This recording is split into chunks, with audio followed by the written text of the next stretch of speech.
हो गया। दीपक भाई का चैनल है, यूट्यूब चैनल है भारत निर्माण सेवक। आप लोग सब्सक्राइब कर लीजिए, क्योंकि ये कुछ ना कुछ नई चीज़ लाते रहते हैं। ये बहुत अच्छे कवि भी हैं और ये शिक्षा के लिए भी आप लोगों के लिए कुछ ना कुछ नई चीज़ लाते रहते हैं।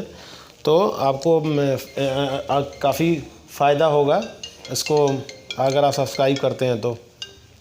एक मिनट इसको कर दो, पॉज कर दो वीडियो को। हेलो, ख़त्म मत करना, पॉज करना। हाँ हाँ, और हो गया। नमस्कार दोस्तों, मैं दीपक सैनी और आप भारत निर्माण सेवक इस यूट्यूब चैनल पर मैं आप सबका स्वागत करता हूं। इस वक्त मैं सीओ सकलडीहा अनिरुद्ध सिंह सर के साथ हूं और कुछ सवाल थे मेरे, जिसके जवाब के लिए मैं सर से हूं। आज तो चर्चा करेंगे हम। उससे पहले यूपी में एक काफ़ी तेज़ एक लहर चल रहा है, काबा हाइबा हौबा तमाम तरह के चीज़ें चल रही हैं। तो हालांकि उसका जवाब नहीं है, लेकिन मैं इतना कहना चाहता हूं कि यूपी में एक सिंघमोबा, यूपी में गो सिंघमोबा वो सब राजनीतिक है, उसको चलने दो, उससे क्या लेना देना आपका। और अपना जो आज चर्चा करते हैं। और जो सवाल है, मैंने कुछ सवाल बना कर लाए थे, सर से बातचीत करते हैं। पहला सर सवाल है कि आप जो जैसा कि अनिरुद्ध का नाम का जो अर्थ है विजेता अजय, इसका मतलब है कि अनस्टॉपेबल कि एक तस्वीर आपने भी पोस्ट किया था कि आपका पुरानी तस्वीर, फिर बीच की फिर एक और तस्वीर, तो काफ़ी दुबले पतले ऐसा था। लेकिन अब की तस्वीर में ऐसा लगता है कि जैसे एक बार चेहरा अपराधियों ने देख लिया तो थरथराने लगेंगे। तो मेरा सवाल वही था कि आप अनिरुद्ध कब बने? एक अनिरुद्ध जिससे कि गुंडे बदमाश सबके सब डरते हैं, वो अनिरुद्ध कब बने? क्या आप बचपन से ही थे कि बाद में ऐसा कुछ हुआ? नहीं, कोई ऐसा होता नहीं है बचपन से। तो हर इंसान ही कलाकार होता है बचपन से। फिर जब आदमी जैसे अभी आप वो स्टूडेंट लाइफ में हो, जॉब में नहीं हो, तो अभी आप प्रश्न करने वाले हो और हम इस जगह पे बैठे हैं सीट पे, तो मैं जवाब देने वाला हूँ। जवाबदेही की पोस्ट पे बैठा हूँ, जवाबदेही बनती है। तो इसलिए जब छात्र थे तो प्रश्न करते थे, अब उस पद पे बैठे हैं तो जवाब देंगे। तो आप जो जवाब दे रहे हैं, आपके प्रश्न का जवाब यही कि जब मैं नौकरी आया समाज की सेवा में, तो वहाँ से फिर मैं अपने नाम का अर्थ भी मैंने समझाया लोगों को। अनिरुद्ध का मतलब जिसे कोई रोक नहीं सके, जिसे कोई निरुद्ध ना कर सके। और भगवान प्रद्युमन के पुत्र का भी नाम था, कृष्ण के क्या कहते हैं, पोते का। तो जो सर, जैसा कि आप स्कूलिंग के टाइम पे या फिर जब कॉलेज में आए, तो आपने पहले से ही सोच लिया था कि हमको पुलिस में ही जाना है या फिर कुछ और भी? मैं आर्मी में भी गया था। मैं सेकंड लेफ्टिनेंट 2000 में हुआ था सिलेक्ट। अच्छा। तो मुझे कुछ चीज़ें नहीं पसंद आई और तब तक मेरा इसमें भी हो गया था, पुलिस में भी हो गया था। मैंने बीएड भी कर रखी थी, तो टीचिंग का भी आ गया था। तो इकट्ठी 2-3 नौकरी आई। फिर उसी साल मेरा पीसीएस इंटरव्यू आ गया। अच्छा। पीसीएस में जीटीओ हो गया था, आज आरटीओ होता।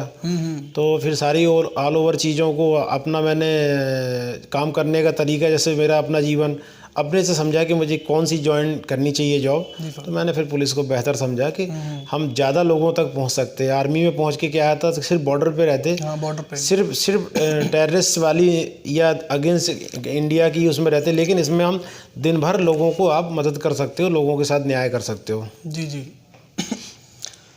क्वेश्चन नंबर 2 पे आते हैं कि चूँकि एक ही विश्वविद्यालय के रहे हैं, मैं भी उसी विश्वविद्यालय से, सर भी रहे हैं, तो मैं चाहता हूँ सर विश्वविद्यालय के कुछ अनुभव को आप शेयर कीजिए। थोड़ा शॉर्ट में ही रहे, लेकिन कुछ अनुभव को आप शेयर कीजिए जो काफ़ी रोमांचक हो या कुछ इस तरीके मोटिवेशनल हो, उस तरह के।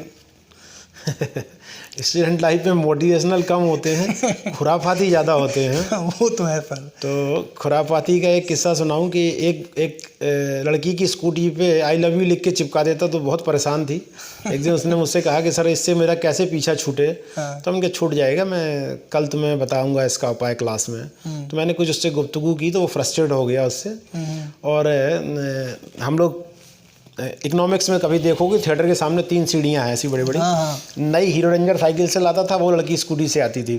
हम लोग सामने हॉस्टल था, वॉक करते हुए आ जाते थे। तो कहा कि आज मैं क्लास खाली है और आज मैं क्लास में तहलका मचा दूंगा। उनके यार मचा सकते हो तहलका, अगर तुम साइकिल अपनी तेज से यहाँ से लेके जाओ और जैसे ही पहुँचो सीढ़ी में मार के टक्कर सीधी चढ़ा के अंदर ले जाओ, सारी लड़कियाँ इम्प्रेस हो जाएंगी तुमसे। कहा हाँ ये करता हूँ गुरु। बघाड़ा का रहने वाला था। तो समझ गया कि बहुत बड़ा वाला है। अब गया तो उसने जैसे टक्कर मारी तो साइकिल अंदर, भाई साहब धूल में मार, इस लड़कियां हंस के लोट पोट, उधर से आके कह रहा है कि बहुत बेइज्जती होगी, मेरी बेइज्जती करा दी, तुमने गलत आइडिया दिया। हम क्या रुका, इनके ट्राई टू अगेन, असफल नहीं हुए हो, सफलता के लिए पुनः प्रयास। हमने एक ईंट रख दी, हमने अब तुम इस ईंट से साइकिल चढ़ाना है ना, और तुम्हारा फिर माहौल बन जाएगा, इसमें घबराने की क्या बात है, एक बार हो गया दोबारा प्रयास करो। फिर हमने ईंट रख दी, गया भाई साहब, उसका ईंट से निशाना चूका, साइकिल में टक्कर, पीछे का पहिया ऊपर, साइकिल धूल में, भाई साहब पूरा थिएटर में ऐसे लड़कियों के सामने पैरों में डला। हमने चलो जब अब अच्छा हुआ, अब तुम्हारा पूरा हो गया, आशीर्वाद तुम्हें मिल गया। फिर तो कभी दोबारा कोशिश भी नहीं किया होगा। नहीं, कभी नहीं, कभी नहीं। और तीसरा सवाल है, जैसा कि चूँकि पुलिसिंग के साथ साथ फिल्मों में भी आप कई दिखें, तो मेरा सवाल था कि फिल्मों में जाने का विचार कैसे आया?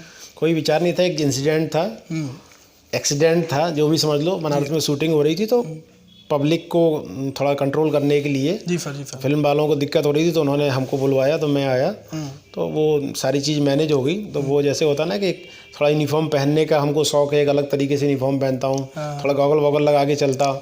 तो वो देखने के बाद उसे लगा कि यार ये तो ओरिजिनल टाइप का आदमी आ रहा है, तो मतलब स्क्रीन में जिसको कहते हैं ना फिट, डायरेक्टर सामने बैठा है, मॉनिटर से अगर कोई गुजर जाए उसकी नज़र पड़ती है। उनका स्क्रीन टेस्ट हो गया एक तरीके से कह लो मेरा। हर कोई स्क्रीन पर उसका टेस्ट करता है ना, वो एक कोई टॉपिक देते हैं वो करते हैं, वो हमारा रियल में टेस्ट हो गया। तो डायरेक्टर ने उसमें छोटे छोटे 2-3 सीन क्रिएट कर दिए, फिर उन्हीं डायरेक्टर ने आगे की फिल्म में भी वो लिया। तो रील और रियल लाइफ में कैसे, मतलब क्या फ़र्क समझते हैं, क्या चुनौतियाँ होती हैं? देखिए, रील में थोड़ा सा मसाला नहीं लगाएंगे तो लोग देखेंगे कैसे, क्यों? वो तो है, एकदम फ्लैट हो जाएगी तो देखेंगे क्यों? बाकी सारा कॉन्सेप्ट, सारी चीज़ें होती रियल की ही हैं। रियल ही रील में थोड़ा मिर्च मसाला के साथ होता है, तो बहुत कोई अंतर नहीं है। जो हम रियल में कर रहे हैं वही रील में कर दिया। लेकिन ये भी होता है ना कि मतलब एक रियल लाइफ का हीरो जो है, जो सिंघम है, वो पर्दे पर जब जाता है तो लोग उससे एक और एक्साइटमेंट जुड़ जाता है लोगों का, कि लोगों की क्यूरियोसिटी होती है ना कि क्या करेगा, कैसे करेगा। तो मैंने बताया नहीं कि जो हम रियल में करते हैं उसी में थोड़ा मिर्च मसाला लगा के रील में कर दिया। जी। और क्वेश्चन नंबर 4 मेरा है रोजगार को लेकर कि जब आपकी फिर ज्वाइनिंग हुई थी, यूपीएफआई के थ्रू ही हुए थे आप, तो अभी जो ऐसा कि रोज़गार को लेकर जो हालात बने हुए हैं, तो रोज़गार को लेकर आपके दौर और अभी के दौर में क्या फ़र्क समझ में आता है, क्या है इसमें फ़र्क? रिकार्डो की थ्योरी पढ़े हो, जनसंख्या सिद्धांत, उसका माल्थस का जनसंख्या सिद्धांत है कि जनसंख्या गुणात्मक रेशियो में बढ़ती है, संसाधन धनात्मक। जी ठीक। तो जो चीज़ें धनात्मक हैं और बढ़ रही चीज़ गुणात्मक है, तो ये तो आपको ही कंट्रोल करना पड़ेगा ना। जी।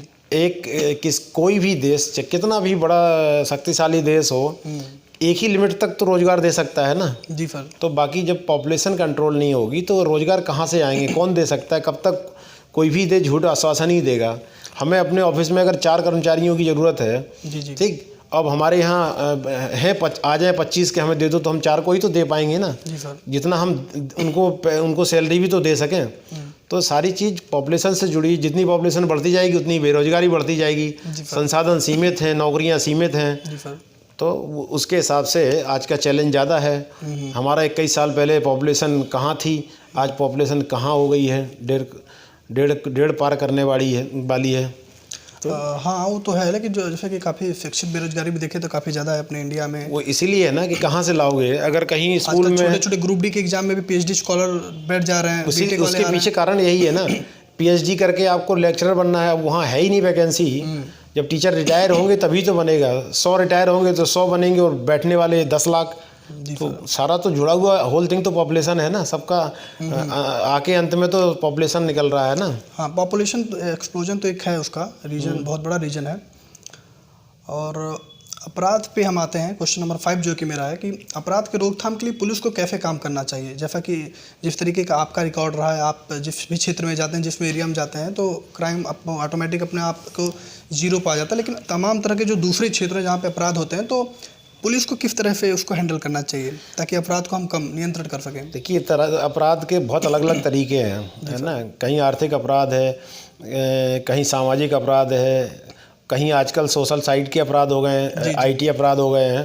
तो आपको सबको देखना होगा, आप जिस क्षेत्र में जाते हैं वहाँ किस तरीके के अपराध हैं, उनके ही ऊपर आपको काम करना होगा। जैसे आज के युग में बहुत ज़्यादा साइबर क्राइम हो रहे हैं, तो आपको उसी हिसाब की टीम रखनी है, उसी हिसाब से आपको एक कदम आगे रखना है और साथ में लोगों को अवेयर भी करना है। जी सर। तो कोई सेट फार्मूला नहीं होता किसी क्राइम कंट्रोल करने के लिए। बाकी आप अच्छे हो, क्राइम पे काम करते हो तो क्रिमिनल को खुद ही पता चल जाता है कि ये बंदा कैसा है। कुछ चीज़ें तो अपने आप आपके नाम के साथ हो जाती हैं कंट्रोल। कई बार सर पुलिस की जो उदासीनता और लापरवाही भी सामने आती है कि वो कर सकते थे पर किया नहीं उसने। देखिए वो है क्या कि समाज क्या है, व्यक्तियों का समूह है। पुलिस भी क्या है, एक व्यक्तियों का समूह ही तो है। जी सर। कौन किसकी एफिशिएंसी कितनी है, कौन कैसे लेता है, ये उस पर डिपेंड करता है। अंत में बदनाम एक पुलिस फोर्स होता है, जबकि एक वो व्यक्ति विशेष की गलती होती है। जी सर। जी सर। 5 मिनट रुक जाइए, 5 मिनट रुक जाइए। हाँ। और मेरा क्वेश्चन नंबर 6 है कि पुलिस फिटनेस को लेकर एक बड़ी चुनौती बनी हुई है, कैसे इसे दूर किया जाए? जैसा कि हम आर्मी वालों को देखते हैं, बार बार कहते हैं कि एकदम चुस्त दुरुस्त होते हैं, फिट होते हैं, लेकिन पुलिस आर्मी का कोई दिन भर काम नहीं है ना। हमारा तो जैसे मैं कल का उदाहरण बताऊं, मैं परसों रात में निकला और कल शाम को लौट के आया, तो ना खाना, ना फ्रेश, ना ब्रश, 24 घंटे से ऊपर निकल गया। इसमें आपको छोटी मोटी चाय ही मिल सकती है वहाँ घाट पे जैसे होता है। तो हमारी खाने की ही टाइमिंग नहीं है, तो डेफिनेटली हमें एक्सरसाइज का मौका कब मिलेगा? आज उनके साथ क्या है, उनका फिजिकल फिटनेस इसलिए रहता है कि उनको रोज़ उनको एक्सरसाइज का वो मिलता है, रोज़ उनकी परेड होती है, रोज़ उनके पास वर्क होता है।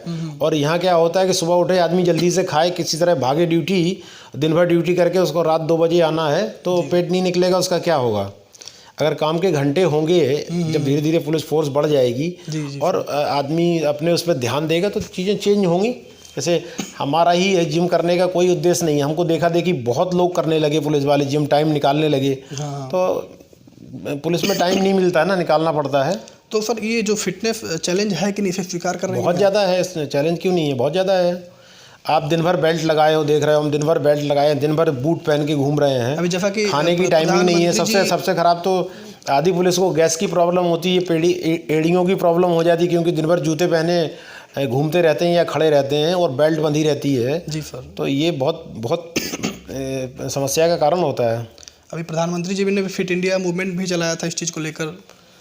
और चलिए आगे बढ़ते हैं कि जैसा कि मैंने कविता में और उस पत्र में भी भोजपुर व धनुपुरा का जिक्र किया था, तो मैं समझना चाहता हूँ कि वो टास्क कैसा था आपके लिए?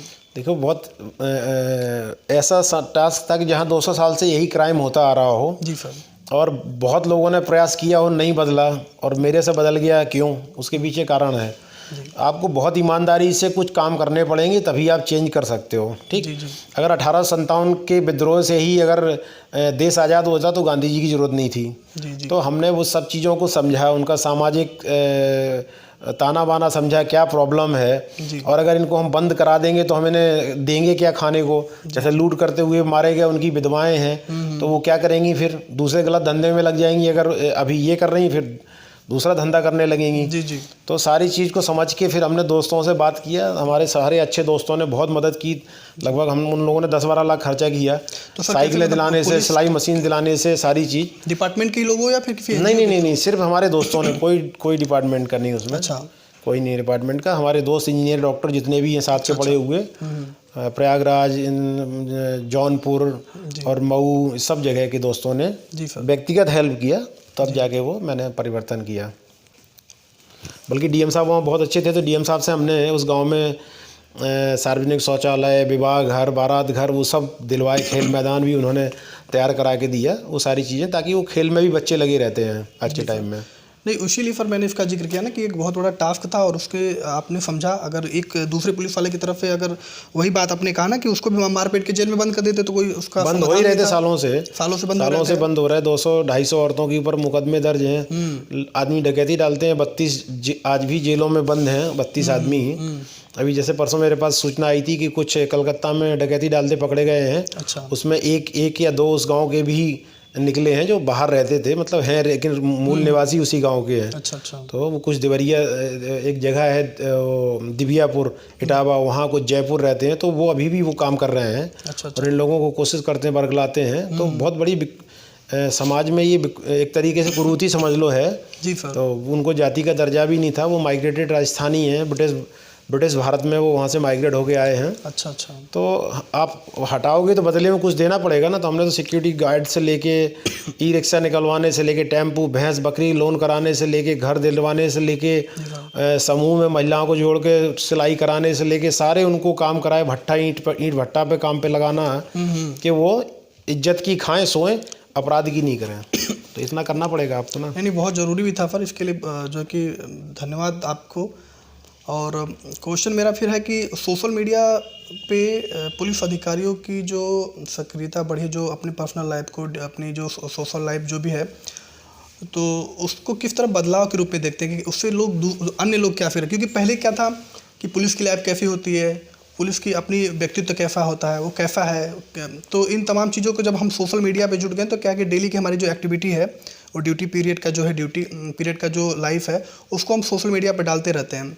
तो जो अन्य लोग हैं उनको क्या इससे सीख मिलता है? देखो, आप अगर यूनिवर्सिटी के सदस्य हो तो दर्शन पढ़ोगे हो, नहीं पढ़े हो तो भी सुना होगा दंड और पुरस्कार का नियम बराबर होता है। ठीक, ये समाज को आगे बढ़ाने का काम करता है। अगर कोई गलत कर रहा है और दंडित हुआ तो उससे 10 आदमी सबक लेते हैं कि गलत करेंगे तो हम फंस जाएंगे। और दूसरा पुरस्कार का नियम है कि किसी ने अच्छा काम किया तो 10 लोग सोचते हैं यार मैं भी अच्छा करूं, मैं भी उनकी तरह बन सकता हूं, या मैं भी हाईलाइट हो सकता हूं उनकी तरह। तो ये समाज में दोनों तरह के मैसेज हमारे पुलिस अधिकारियों के उससे जाते हैं। गलत करोगे तो दंडित होगे और अच्छा करोगे तो पुरस्कृत भी होगे।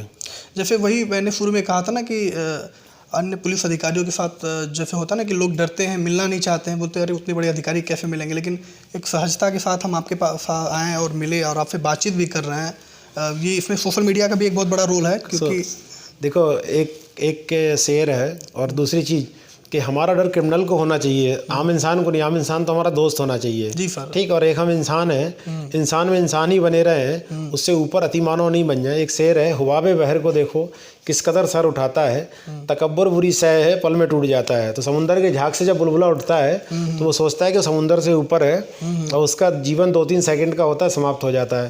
तो उसी तरह 2-3 सेकंड का इंसान का भी जीवन है, समझ लो। कोई बहुत ज़्यादा 70 साल जिएगा, कोई 80 जिएगा। तो इंसान में के बीच में रह के इंसान बने रहो, इंसान के लिए कुछ करते रहो, मेरा यही सोचना है। Thank you sir. चलिए इसको अंतिम मेरा प्रश्न है, मैं चाहता हूँ कि सर छात्रों के लिए, जो तैयारी करने वाले छात्र हैं, उनके लिए एक संदेश दे दीजिए मेरे चैनल से। देखो, मेरा जो अपना सोचना था और मैं वो करता भी था, मैं दूसरे का नहीं जानता हूँ। जो मैं करता था जुनून से करता था। अगर पढ़ाई कर रहा हूँ तो सिर्फ पढ़ाई करूँगा, बाकी चीज़ें सेकेंडरी। अगर फिल्म देख रहा हूँ तो फिल्म देखूँगा, वहाँ पे खेल नहीं आएगा, पढ़ाई नहीं आएगी कि यार अभी पढ़ना है मैं फिल्म देख रहा हूँ। खेल रहा हूँ तो सिर्फ खेलूँगा, वहाँ पे ना पढ़ाई आएगी ना फिल्म आएगी। तो जो भी काम करो मन लगा के करो, अदरवाइज करो ही मत। टालने वाला काम मत करो कि जैसे मेरे पार्टनर थे वो हमारे उससे और भैया के डर से वो पढ़ने बैठ जाते थे और ऐसे पढ़ते थे वो, ठीक, वो ऐसे पढ़ते थे। तो हम लोग जाके कभी कहते थे कि बबलू सो गए क्या? अरे सो जाओ यार। अरे भैया नींद लग गई थी। तो ऐसा काम मत करो कि दिखाने के लिए किताब रखे हो, सामने पढ़ रहे हो। ईमानदारी लगन से 8 घंटे पढ़ो, सारी चीज़ें पढ़ो, समाज के बारे में भी पढ़ो और पेपर भी पढ़ो, टीवी भी देखो, खेलो भी। आपका समग्र विकास होना चाहिए, तभी आप समाज में आके एक फाइटिंग स्पिरिट के साथ आएंगे, कुछ कंट्रीब्यूट कर पाएंगे और अच्छे अधिकारी भी साबित होंगे, अच्छे इंसान भी साबित होंगे। यही मेरा कहना था। चलिए धन्यवाद। इसी के साथ आज की चर्चा को ख़त्म करते हैं। धन्यवाद।